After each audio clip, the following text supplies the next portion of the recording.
Good evening, everyone, and welcome to the webinar for the Eastern States Off-Range Corral Solicitations. We appreciate everyone's attendance and look forward to hearing from you all. Before we begin, we want to notify everyone of a few key points.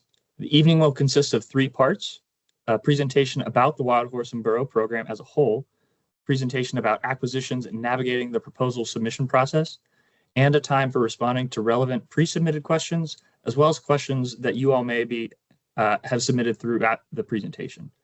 We will only be answering questions related to the specific solicitations process being discussed today. Any questions related to the overall management of wild horses and burros should be sent to wildhorse@blm.gov. If you do have a question, to submit it during the presentation, please use the Q&A feature on your screens to submit those questions. Some of the simpler questions that we may receive will likely be receiving direct responses in the Q&A section. More complex questions that require a little bit more of a thought out answer, they can be addressed live during the question and answer component of the evening. And finally, for those that should need it, you have the ability to turn on live captioning by going to the More section at the top of your screen, then selecting Language and Speech and choosing Turn on Live Captioning. All right, next slide, please. Now with us tonight, we have several representatives from the Bureau of Land Management, or BLM. The BLM is one of the federal agencies that oversees wild horse and burro management. With us from the BLM, we have myself, Zach Siegert. I'm a Planning and Environmental Coordinator from the BLM Eastern States Office, as well as tonight's meeting facilitator. We have Lisa Turner, our BLM Contracting Officer with the Division of Acquisition and Financial Assistance. And finally, Crystal Johnson, the BLM Eastern States Wild Horse and Burro Lead. Next slide, please. So, why are we here tonight? This acquisition webinars like this one are an important tool for potential vendors, such as yourselves, to learn more about the solicitation process and the needs of the BLM Wild Horse and Burro program. Over the course of the evening's webinar, we'll cover several different topics. First, we'll discuss a little bit more about the Wild Horse and Burro program's mission, Eastern States specific needs, and the responsibilities that potential contractors can expect. Next, we'll share a little bit more information about the specific solicitations process this webinar covers. Then we'll talk about the important sections of the various requests for proposal. Finally, we will provide some resources for any potential vendors to put together their unique proposals for the solicitation. That will conclude the presentation component of the evening. Following that presentation, we will provide some time to respond to relevant pre-submitted questions, as well as any questions that were submitted throughout the presentation. Applicable questions and answers will be answered and published in the appropriate amendments. If we do end up running late on time and we don't get to every question, we will also be including all relevant questions in the appropriate amendments. This time, I'll hand it over to Crystal Johnson to provide more information on the project. Okay, thank you, Zach. As Zach said, I am Crystal Johnson. I'm the Eastern States Wild Horse and Burro Lead. For this program, I wanted to talk to you a little bit about our management. So the BLM manages horses and burros as part of a thriving natural ecological balance on public lands, as envisioned by the 1971 Wild Free Roaming Horses and Burros Act. BLM periodically removes excess animals from public rangelands to maintain healthy herds on healthy lands. These off-range corrals provide necessary capacity to receive animals from the range, prepare and maintain animals for adoption, and help facilitate placement activities like offering animals on the online corral, resting animal loads headed to placement events, and having on-site placement events. Next slide, please. So BLM Eastern States specifically manages scattered parcels of public land and 39 million subsurface acres in the 31 states east of and bordering the Mississippi River. Through balanced stewardship, we sustain the health, diversity, and productivity of public lands for the use and enjoyment of present and future generations. We are responsible for the plurality of placing wild horses and burros into good homes for the national program. The Bureau of Land Management Eastern States Office is seeking potential sources for an indefinite delivery, indefinite quantity contract for the Wild Horse and Burro program, specifically for off-range corral support services. And again, these support services are in those 31 states bordering and east of the Mississippi River. The actual animal population at each contractor's facility will fluctuate throughout the year. Each contractor must be capable of supporting a minimum of 120 wild horses and burros up to a maximum of 400 per year. The BLM expects to award at least one contract in each region. The map on the right is an overview of the 6 regions. Next slide, please. So these next 2 slides, I'm going to talk about what Off-Range Corral contractor responsibilities would include.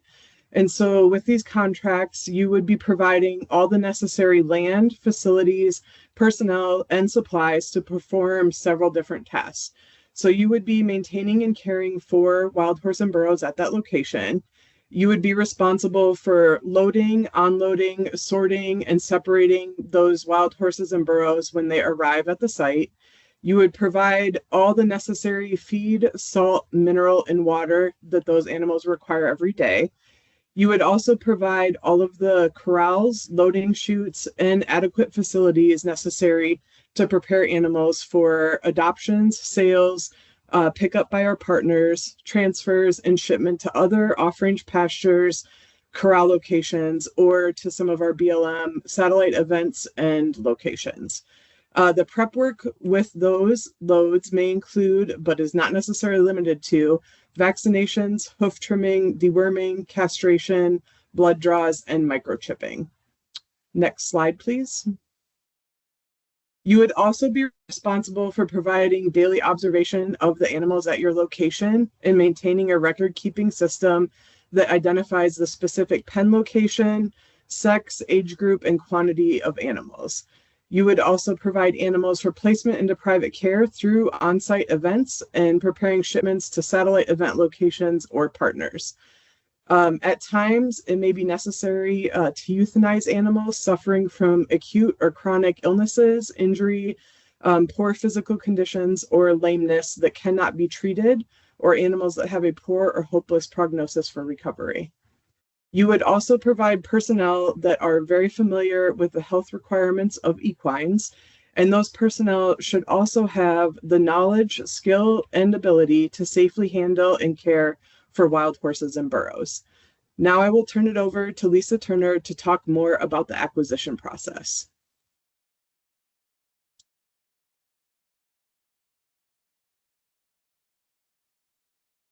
Let me try. Okay, thank you, Crystal, and thank you everyone for taking the time to be here. I am the contracting officer for these requirements. I'll be going over the acquisition or the contracting process in the following slides. Next slide.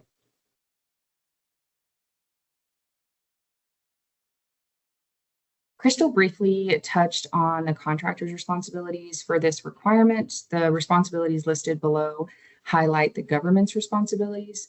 BLM will complete required NEPA documents. NEPA is, the BLM uses the National Environmental Policy Act to guide environmental review in public land management, ensuring that federal actions consider potential environmental impacts and involve public participation.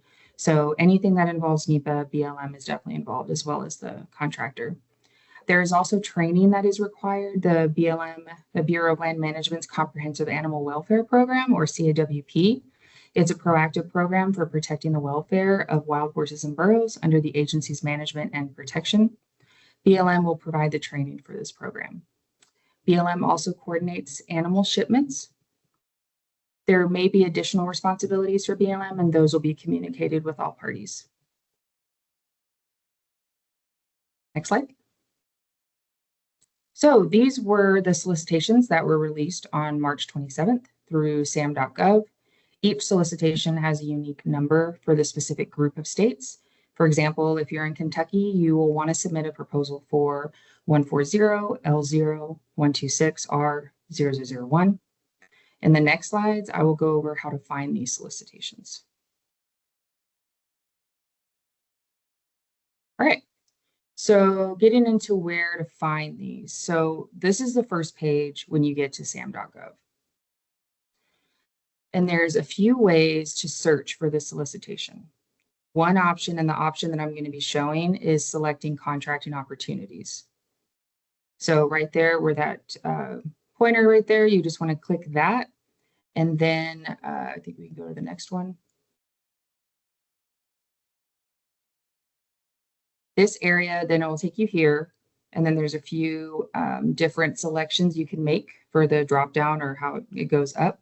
So you want to select contract opportunities. And then from there in the search area, those unique numbers that I talked about before, so any of those R numbers, you want to look like for what your state is and what the specific number is. And you can input it there, and then you should be able to search for it.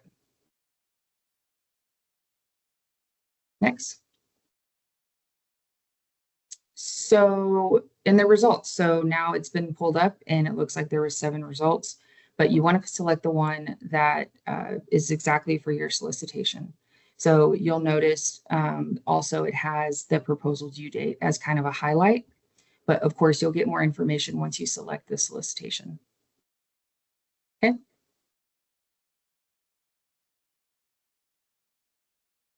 So once you select it, there's an area to the left that lists the details of the solicitation.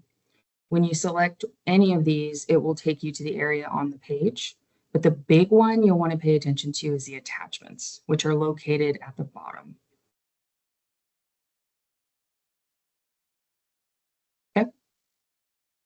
So here is where you will find your solicitation listed in the attachments. So you'll see the original solicitation on this screen. You'll see it kind of in the middle there, where it just gives the number R006. I wanted to highlight, though, 2 areas that are important to review as well. So the first arrow at the top lists all the amendments. So anytime you see AMD after the solicitation number, that's an amendment. So an amendment to the solicitation is a change or modification issued by me as the contracting officer to the original solicitation. Any questions that are submitted in writing are answered through an amendment. That way everyone receives it all at the same time. I will not put in the amendment who asked the question. It will just list all the questions I received and the answers that we have. So the arrow at the bottom, that lists the attachments that go with the solicitation. So as you're reviewing the solicitation, there's going to be an area that talks about like, see these attachments. And so that's where you would pull those. So you definitely want to review those with the solicitation. Next. So when you select the amendment, this is what it's going to look like, the first page.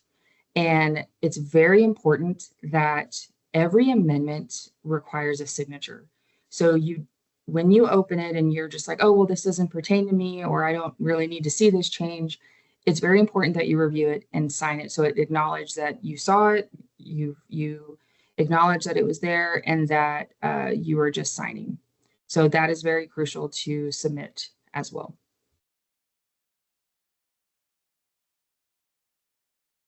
Okay, so when you open the initial solicitation, so on that middle link, you will see a table of contents. So this essentially walks you through the entire solicitation. All areas, all sections are important, but I highlighted 2 areas, one being the statement of work, and the statement of work, that defines the full scope of a project. So it gives detailed description of tasks, activities, and work to be performed. So that's really the chunk of like what we're asking for. So the next area I wanted to touch on is sections L and M, which are towards the bottom of the solicitation. So section L will give you instructions, specific instructions on what needs to be submitted with the proposal. You'll see like page number limits, you'll see different volumes, and it will give you a clear checklist that must be followed in order to be considered a complete proposal. So I just wanted to highlight those. Again, every section is important, but definitely want to look at those instructions. And then section M will be how you guys will be evaluated. So how vendors or contractors that will be proposing, it explains how they will be evaluated. Next. So I know I talked about questions before. There will be 2 rounds of questions before proposals are due. The first round of questions that we received have been posted to SAM.gov as an amendment. So you should see that the next amendment that comes up on SAM.gov, which the way that I told you guys how to search, that should lead you to all the questions we've received so far. So that was the first round. And then the final questions, we're going to have a second round, which those are due May 13th, and those will be answered by May 20th. So there's still more time to submit if questions come up after this presentation. If anything is on your mind, it's just submit the questions to me in writing at my email. So I know I've been getting several emails, which is great. And please continue to do that. It's just all questions do need to be in writing, and they can be sent to lturner@ios.doi.gov. I'm sure you'll see that email in different places. But again, yeah, I am receiving a lot of emails, which is great. And we'll do our best to answer all the questions in an amendment in the future. And the proposal due date has not changed. And that's another thing. If there's anything that happens where we have to extend the proposal due date, or something happens with the date or time, that will be as an amendment. We will add that as an amendment in there, and we'll make sure that everyone receives those changes. Next slide. Okay, so I kind of worked backwards here, but in order to be considered for any government contract, you must be registered in SAM. Some of you may already be registered, which is great. The System for Award Management is a government-wide registry for vendors doing business with the federal government. And SAM registration, if you're already in there, it requires annual renewal. So how to register with SAM? You visit the SAM website, SAM.gov. There will be you can follow SAM's online instructions in the Help tab. And there you'll be able to see how to create a user account and register, or if you need to update your account. Now, SAM, I appreciate your patience already going into SAM, because it takes 24 hours for SAM registration to activate after SAM has received all required information from registrants. SAM registration must be renewed, and if you're updating or renewing, it could take 24 hours to activate. So very important there. Again, the help desk is available at SAM.gov if anything comes up. But yeah, you must be registered in there in order to get any type of government contract. Next. Lastly, I wanted to share information about Apex accelerators. You guys may have been familiar with PTAC. That's what it was known as before. It's a federal mandated network that is designed to help businesses, especially small and native-owned firms. The goal is to help contractors win government contracts at the federal, state, or local or tribal level. Apex accelerators offer accessible and at no cost to you, just expert support. When you go to the site here, if that works, or you can just input the site, it'll kind of give where the locations are, so the closest Apex office to you. So it's very helpful. So how do they help? Next slide. Actually, I guess we could have stayed on the last one, but how do they help? They can evaluate your company's readiness for government opportunities. Great for networking, extending opportunities to meet buying officers, prime contractors, and other businesses. Sorry, you can go to the next one. Threw you off, my apologies. They can also help with the SAM registration process. So registering with essential government databases to facilitate companies' participation in the government marketplace. With proposals, they support complex solicitation packages, secure specifications, drawings, and understanding pricing, ensuring that you capture every government or contract opportunity. So they're there to kind of walk you through, like, okay, if you have questions on where to find this solicitation, you could definitely go to them and ask them. And like with market research, they pinpoint the agencies in need of your product or service. So they'll actually help you, like, talk to this department or this, and maybe we can find opportunities for you. And then after winning a contract, the help is available for some contract performance issues or audits. If those come about after winning a contract, they're also there to help. Also with bid opportunity identification, you can set up daily notifications of government contract opportunities your company is eligible to bid on. So I think that wraps up the proposal assistance. So I know I shared a lot, And I know there's going to be way more questions that come up after this, but I just wanted to walk you guys through how to find the solicitation, because I know that could be definitely a process, and making sure that if anybody wants to do or a proposal for government opportunities, you have to be in SAM. So I just want to stress that. And then just feel free to submit any questions to my email. And that's all I had. So I thank you so much. And I look forward to hearing from you guys. And back to you, Zach. Thanks, Lisa. All right, so this is going to conclude our presentation on the program needs, the solicitations, and the general timeline. So for now, what we're going to do is we're going to move into our question and answer component of the evening. Just as a reminder, we're going to attempt to respond to all the relevant questions that were submitted during the webinar, as well as any that maybe you have now that you want to try and submit following the conclusion. And we will be responding and publishing those responses in the appropriate amendments to the solicitations. If you do have any additional questions related to the solicitation, you're welcome to submit those as well directly to Lisa at the email listed here on the screen, lturner@ios.doi.gov. But before we dive into a couple of the questions that were submitted already, we did have some pre-submitted questions that folks have been emailing Lisa and Crystal about. And so we wanted to kind of address those to kind of give everyone a little bit more guidance and maybe provide a bit more background on the kind of questions that maybe a lot of folks have in mind. So at this time, I'm going to go ahead and get started on some of those questions. And so for Lisa, when it says horse numbers will fluctuate, how often do horses leave and come in? Is that on a weekly or a monthly basis?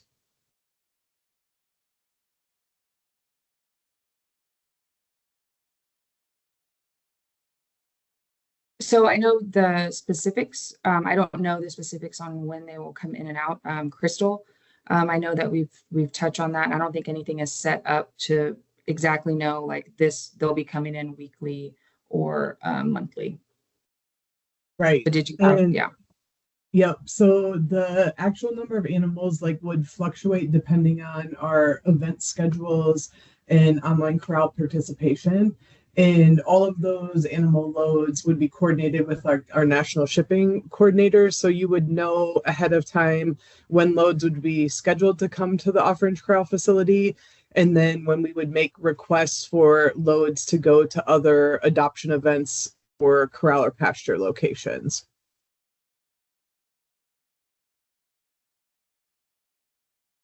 Wonderful. Thank you. Next question. Are horses or burros required to be sorted and remain sorted per age, sex, species, etc. at all times, or are they allowed to intermix within designated pasture areas with the option to sort into corrals or smaller pens as needed? So the animals would be required to be sorted and remain sorted by their species, age, sex, and then if we had animals that needed additional feed or animals that needed to be in a sick pen for some type of treatment. So. Perfect. Thank you very much. Next up, could you please describe some of the contractor's responsibilities concerning the health of the horses? Yes. So on the specific requirements, you would actually find those in a couple different sections on the solicitation. So in section 1.1, it talks about all of the feeding requirements and ensuring that all animals have access to feed and the specifics on bunk space. And then in section 8.0, that talks about those healthcare services and the vet requirements that we covered earlier. So making sure that animals are current on their vaccinations, and that we're meeting all of those Coggins and certificate of vet inspections for animals headed to other locations. And then we also have section 9.0 that talks about our specifics with hoof trimming. Perfect. Thank you. Next question. What is the estimated or average time frame any particular group of horses or burros would be expected to be located on an off-range corral? So this kind of goes back to the earlier question about the animal numbers and how that would change. So again, it would depend on our event schedule and what we would be shipping animals to those locations, or when we would be shipping animals to those locations, when we would be having events on site. And then we would also be looking at using these off-range corrals as like rest locations for loads that maybe would just rest overnight or for a certain length of time during the day before heading to other adoption events. Oh. Are there any requirements on the number and dimensions of the pens that will be holding these animals? Yes. So I would look at section 2.1 talks about all the specifics on how many square feet you need per animal, the height and material of your fences, and the shelter requirements. Wonderful. Next question. Are these solicitations exclusively for just corrals or just pastures? Or could we possibly be doing both with this solicitation? So this would be for corrals only. Next up, I see there are multiple areas that describe the solicitation as being a woman-owned small business set-aside. Can you confirm whether that is intended to be that type of set-aside or whether it's a full and open for all business types? Yes, this is full and open to all large and small businesses. It's not restricted. Perfect. Thank you very much. Then one of our last pre-submitted questions, what are the requirements and is there funding availability to purchase additional land and equipment for someone interested in becoming a contractor?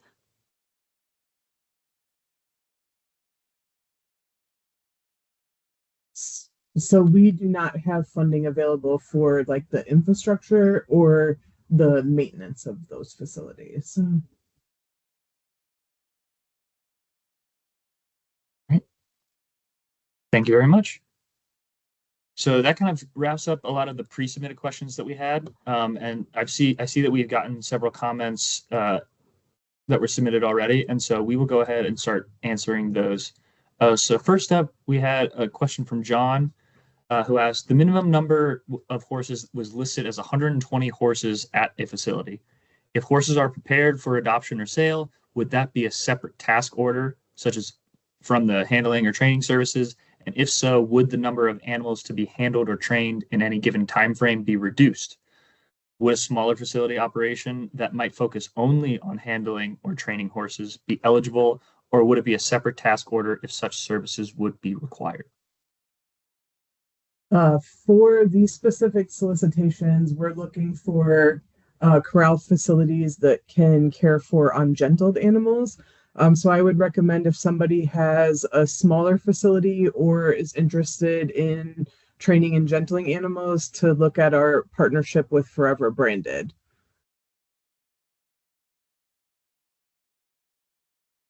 Thank you very much. Next up, we had a question from Brady Blackett, excuse me.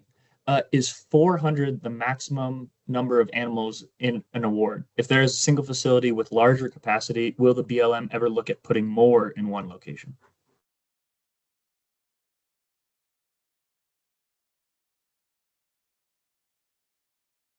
Lisa, I'll let you answer that one. I was trying to think, like, we've had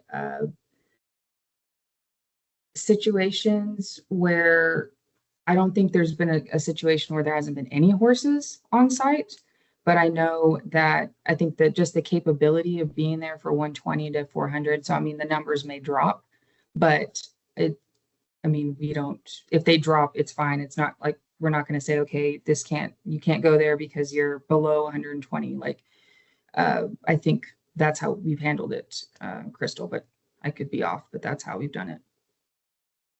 Yes. And then the 400, that would be the maximum number we'd be looking at on site, but obviously that would be like fluctuating as we have events at the location and have loads coming and going to other events.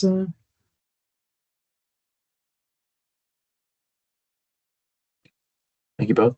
Lisa, I think you sort of already answered this next one from Ashley and Clay, but this one is, would there be continuous care of the 100, anywhere from 120 to 400 horses at an off-range corral, or do you foresee any period of times when the corral would not have any horses on site? Yeah, so just kind of going back to what Crystal was saying, and yeah, there might be times, I've never had that time happen, but yes, you can go lower than 120. But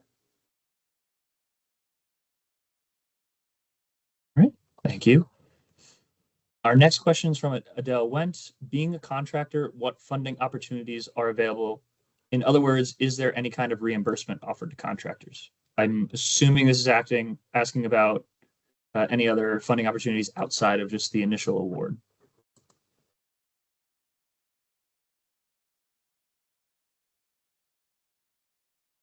I was trying to cover that question. So what was it again, Zach? I'm so sorry. Yeah. Being a contractor, what funding opportunities are available? In other words, is there any kind of reimbursement offered to the contractors? No, Possibly. There's nothing that BLM funds when it comes to facility or maintenance or anything. That's all from the contractor, and there's no reimbursement. And then I was trying to remember, Lisa, which section is it that talks about like the pricing proposals? I was going to say section I, but I don't think that's quite right. Yeah, so section B, it's pretty much at the beginning of the solicitation. It'll break out the pricing of what needs to be priced.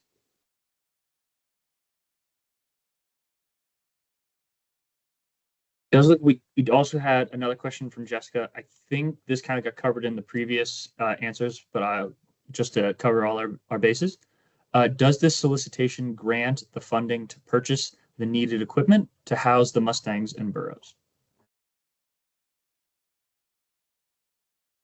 It does not.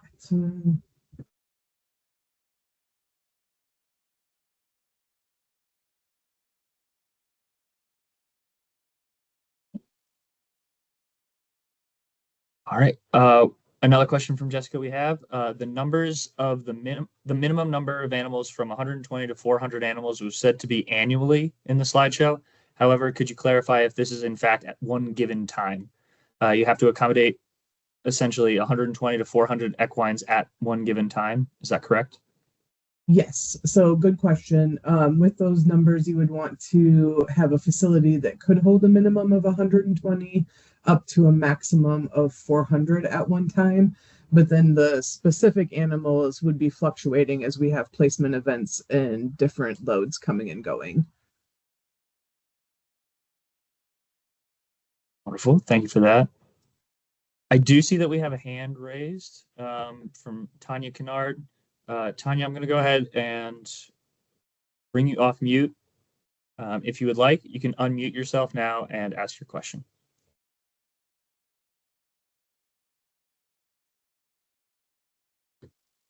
Tanya, if you're currently speaking, we can't quite hear you, so maybe check to make sure your mute button isn't on, or...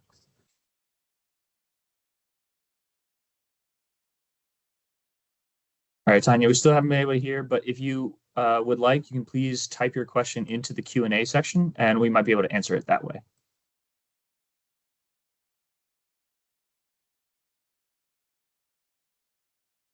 All right, let's see, we got one more question, looks like. Just to clarify, basically private contractor opportunity relies solely on the contractor to provide out-of-pocket to maintain these animals at all times. There's no financial benefit or income for this opportunity, or is there a percent received from any adoptions or sales from animals that are on this facility?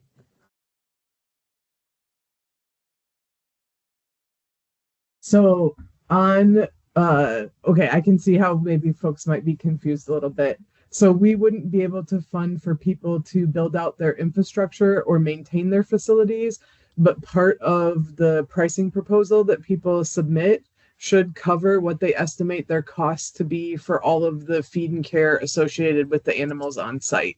And that feed and care includes like all the vet work that we touched on, the hoof trimming, and those different components. And I don't know, Lisa, if you want to add more to that at all. Yeah, that's what I was thinking, because there might be some confusion with that, because yeah, if we're saying you're like, no, the government is not going to help you in any way, so why are you doing this? Yeah. There is a whole section, the pricing proposal is huge, so you can tell us how much it would be in order to do the specific task that we're asking for. So that is crucial, and that of course is a huge benefit. And then but I could totally see if you're brand new to this, how, and that's a great question because yeah, we definitely want to clarify that.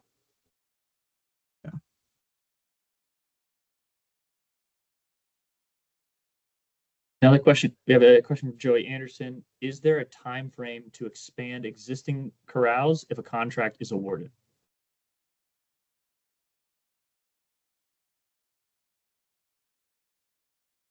So you're saying if we have an existing Facility, probably, yeah. If we have already existing in the contract and we want to expand, I mean, I believe there is time to do that. And it's just like when there's no infrastructure, then there's time to obviously build and expand. But yeah.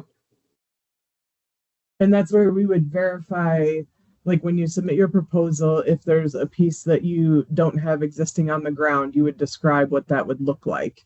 And then before, if you were one of the vendors that were awarded a contract, before any animals would arrive at your location, we would verify that all of those components have been met, or all those requirements. But we'd really have to see those plans before we just, establish that timeline, just to make sure. Yeah.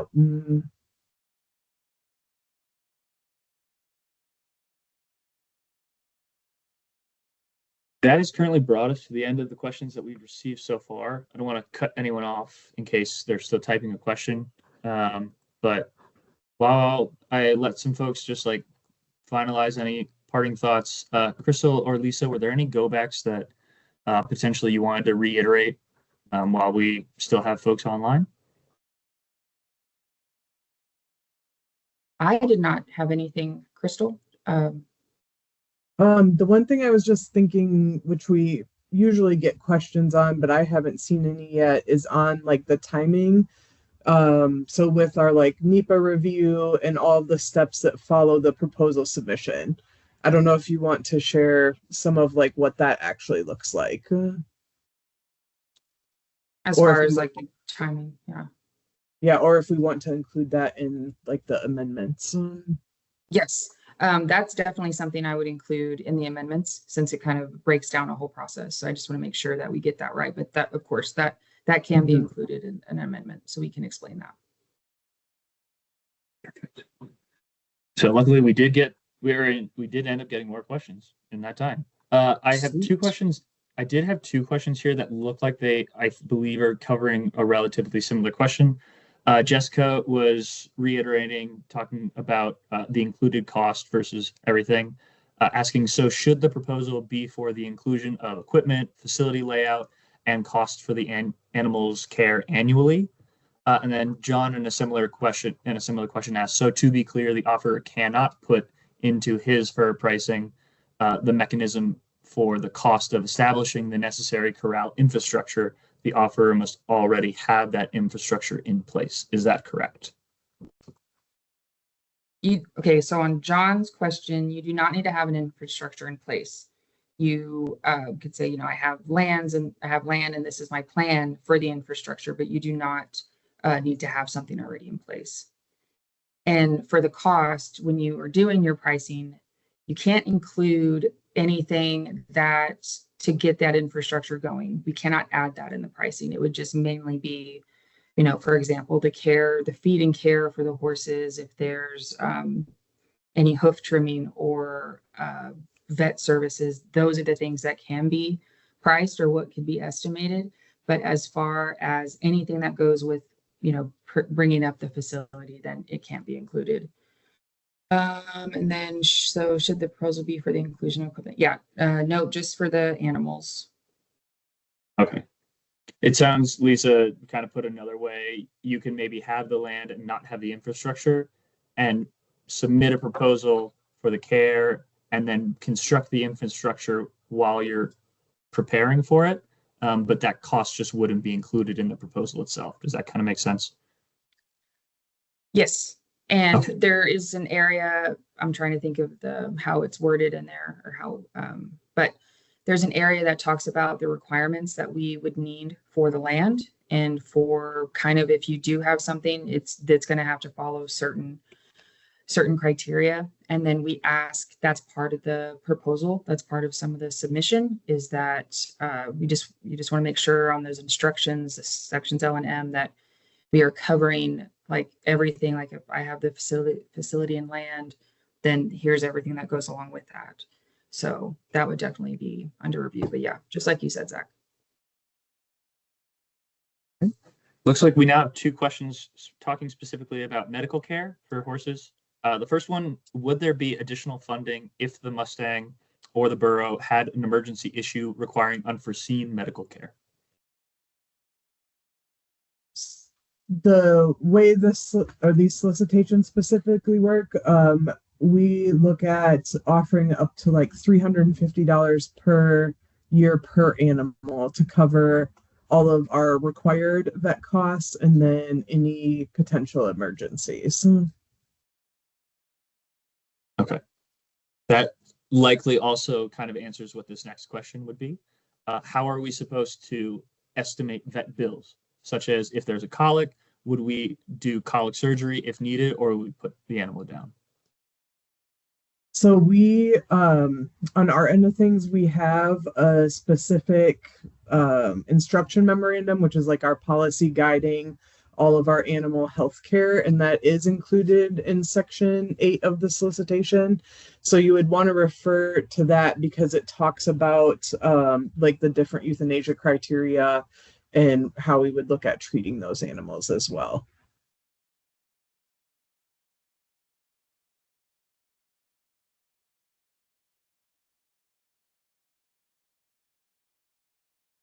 Currently reached the end of the questions. I'll give it another minute or two in case there are any more, because I know that we were able to get some more.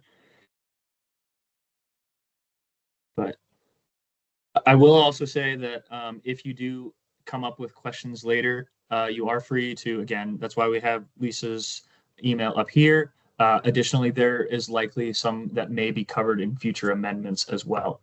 And so definitely feel free to keep those in mind. I was gonna say, Zach, I see one more question. I was just, asking about the capacity.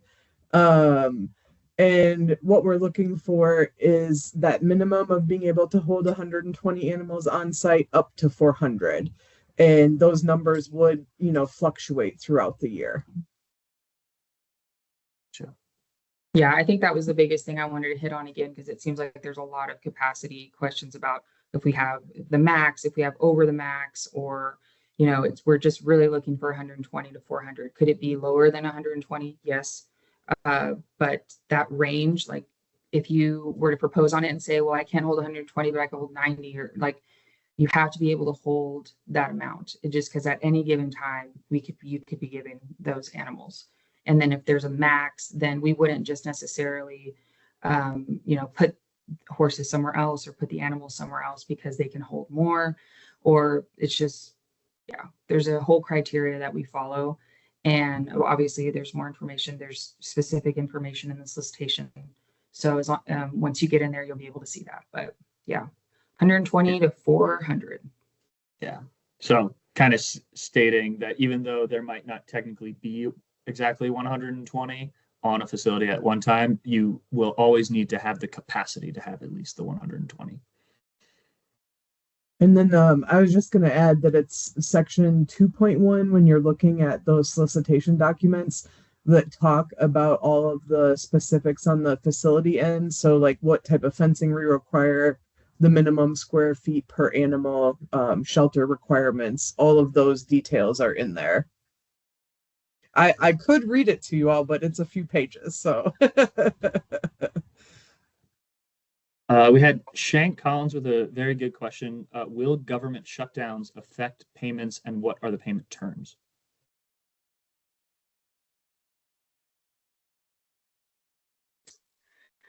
Oh, that question. So we can't, I wish we could see into the future of how it would be if there's another shutdown, but we would not be able to share any of that or how payments would be until that time.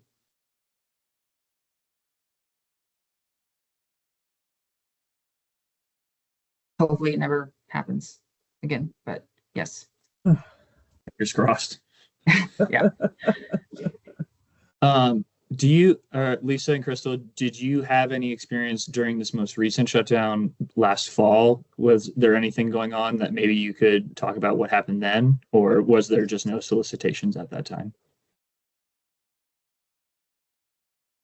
We did have open contracts. These contracts are, they have to keep the horses going and the horses living. So, I mean, of course, that was our main concern during it, is how are we going to make sure that everything continues with these contracts? And we were able to continue these contracts as they were going, any active ones, any ones that are open, because we're just looking out for the health and well-being of these animals. So that's very crucial and important to these.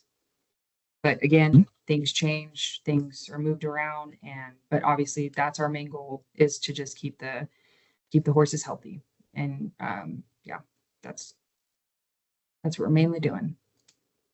And then I would also add, like, on the specifics of like invoices and processing, there is a ton of information in section G, I think it is, Lisa, that talks about all of the like contract administration. Yes, because we did get questions about how will I get paid, or how does that work? And yes, there's a whole process in there. And if there's a specific question on that, I will definitely answer it in an amendment to kind of go over that. But if you just review that section of the solicitation, it kind of breaks down how payments work.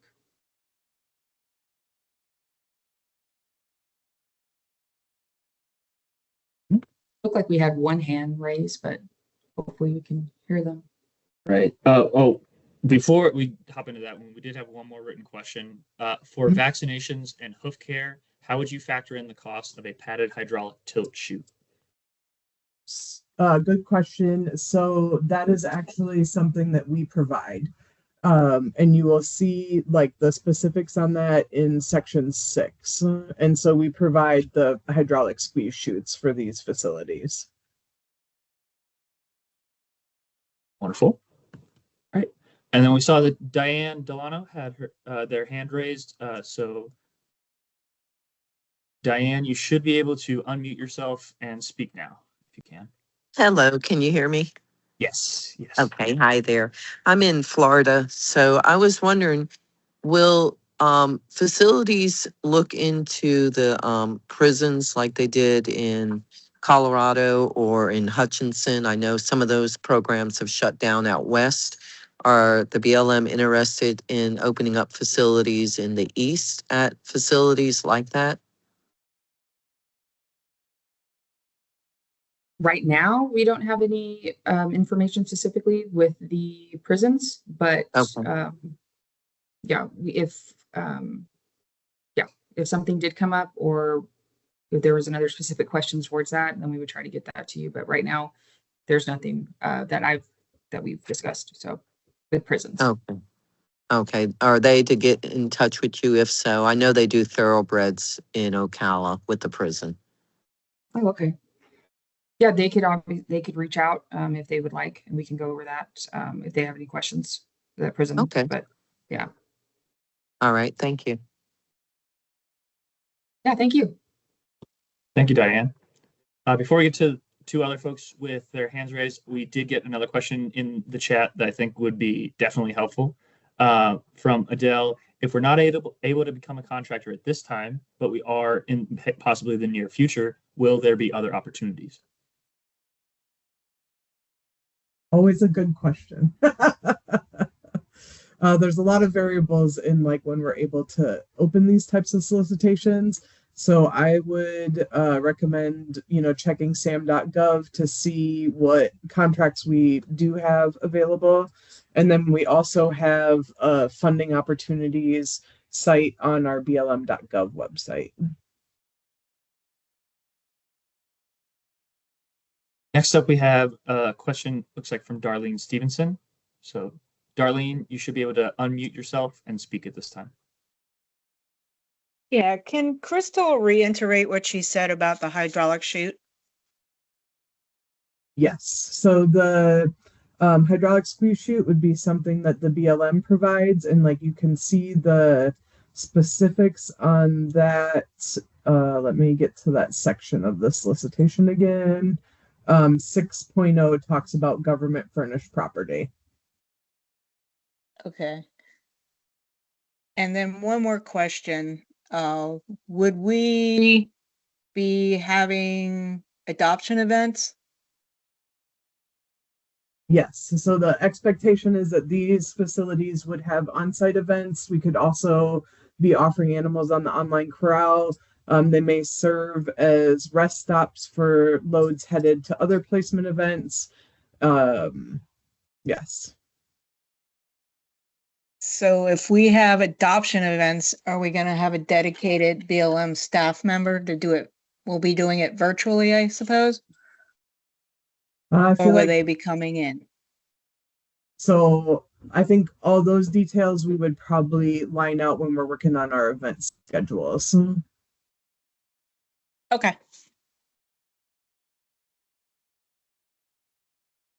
Thank you, Darlene. Next up, we have a question from Amanda Smith. Amanda, go ahead. You are able to unmute yourself. Should be able to at this time. Hey there.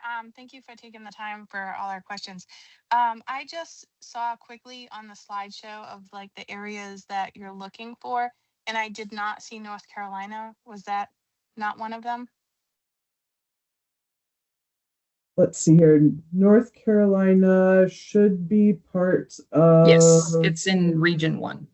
Okay. Okay, Thanks, Lisa. awesome. Thank you so much. Thank you, Amanda. Then we have a question, looks like from Brandon Jones. Brandon, you should now be able to unmute yourself and ask your question. All right, can you hear me? Yes. All right, I was wondering, so if you have a bulk sale program, if you're in that, can you have both contracts at the same time? I'm sorry. Yeah, go ahead, Crystal. Yeah. I think that you would be able to, as long as you're able to meet the specifics on the facility space and the feed and care with the contract. So you would have to have like dedicated space for the contracted animals outside of any animals you're purchasing. So I could keep them on like the east side and one on the west. Yeah. Okay, thank you. Thank you, Brandon. We are running close on time, so I just want to make the last call for any remaining questions. They've been fantastic questions up to this point, and it's definitely been very informative, and hopefully to folks that maybe other questions have been asked that you no longer had to ask. So hopefully that's been able to happen. Yes.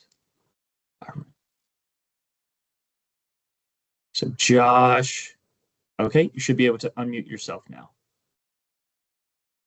I was just going back to the question about the payment structure.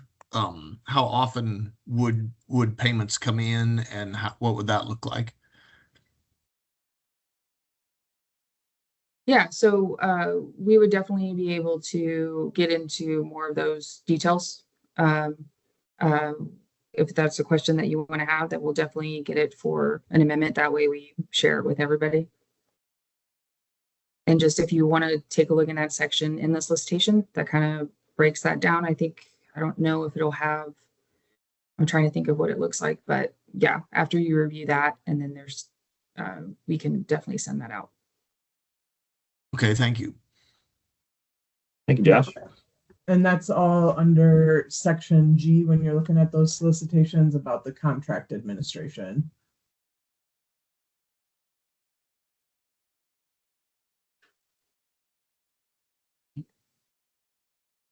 Make a last call for questions, either written, you're welcome to, again, submit them in the Q&A if folks are typing them out, or if there are any lingering questions, raise your hand and we can unmute you.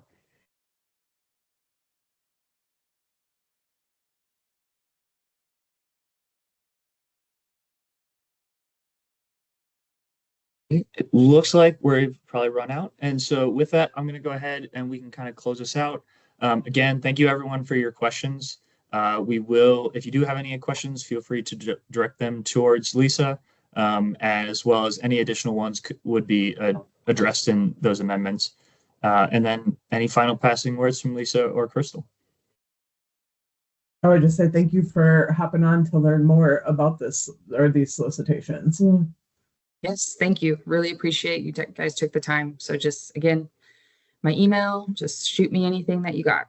Thanks, guys. Cool. All right. Thank you, everyone. We really appreciate your attendance, and we hope you have a good evening. Thank you. Bye.